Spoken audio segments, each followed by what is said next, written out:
ચાણક્ય નીતિ ભાગ 2। જે સ્થાને તવંગર લોકો, વેદોના પાઠ કરનાર પંડિત, દયાળુ રાજા ન હોય અને બીમાર પડીએ ત્યારે દવા ન મળતી હોય તેવા સ્થાને રહેવું બેકાર છે। મિત્રતા એવા સ્થાનના લોકો સાથે કરવી જોઈએ જ્યાં ભય, શરમ, ચતુરતા અને ત્યાગ જેવા ગુણો હોય, નહીંતર એ દેશ અથવા એવા લોકો પાસે રહેવું ઉચિત નથી।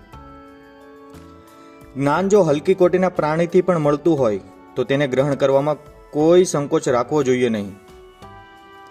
જો કોઈ દુષ્ટ વંશમાં બુદ્ધિશાળી કન્યા હોય તો તેની સાથે લગ્ન કરી લેવા જોઈએ। ગુણ જ સૌથી મોટી વિશેષતા છે। ગાંડા, બુદ્ધિહીન માણસથી હંમેશા દૂર રહો। આવા લોકો પશુ સમાન હોય છે। ખરાબ સંગતથી દૂર રહો અને અજ્ઞાનીને પોતાની પાસે ન આવવા દો।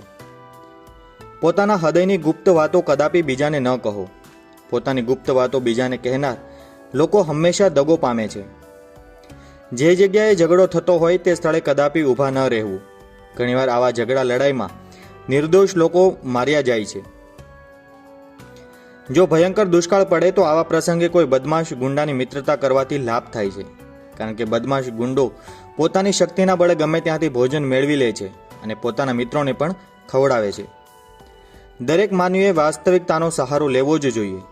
કલ્પના કરી માઠા પરિણામો વિશે વિચારી પોતાનું લોહી બાળવું જોઈએ નહીં। કોઈ પણ કામની શરૂઆત કરતા પહેલા તેનાથી ગભરાવવું જોઈએ નહીં, તેમજ તેને અધવચ્ચે છોડી પણ દેવું જોઈએ નહીં। કામ માનવીની સૌથી મોટી પૂજાનું બીજું નામ છે। જે માનવીઓ ખરા માનથી પોતાનું કામ કરે છે તેઓ અવશ્ય સફળ થાય છે અને સદા સુખી રહે છે। જો ધનનો નાશ થઈ જાય, મનની શાંતિ હણાઈ જાય, સ્ત્રી ચરિત્રહીન હોવાની શંકા હૃદયમાં આગ લગાવતી હોય, આ બધી વાતો બુદ્ધિમાન પુરુષો બીજાને નથી કહેતા। જે માનવી આવું કરવાની ભૂલ કરે છે, લોકો તેની હાંસી ઉડાવે છે। ધર્મમાં લેવડ દેવડ અને વેપારમાં હિસાબ કિતાબ, વિદ્યા અને સાહિત્યમાં સંગ્રહ અને ખાવા પીવાના વ્યવહારમાં જે માનવી સંકોચ નથી રાખતો તે સદા સુખી રહે છે। સંતોષ અને ધીરજથી જે સુખ પ્રાપ્ત થઈ શકે છે તે બીજી કોઈ વસ્તુથી પ્રાપ્ત થતું નથી। સંતોષ અને ધીરજ શાંતિનું મૂળ છે। ચાણક્ય નીતિના આ સુંદર વાક્યો આપણે આપણા જીવનની અંદર ઉતારીએ અને બીજાને પણ પોતાના જીવનની અંદર ઉતારવાની પ્રેરણા આપીએ।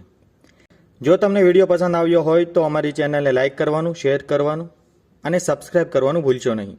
ફરી મળીશું એક નવા વિડીયોની સાથે। ત્યાં સુધી જય હિન્દ, જય ભારત।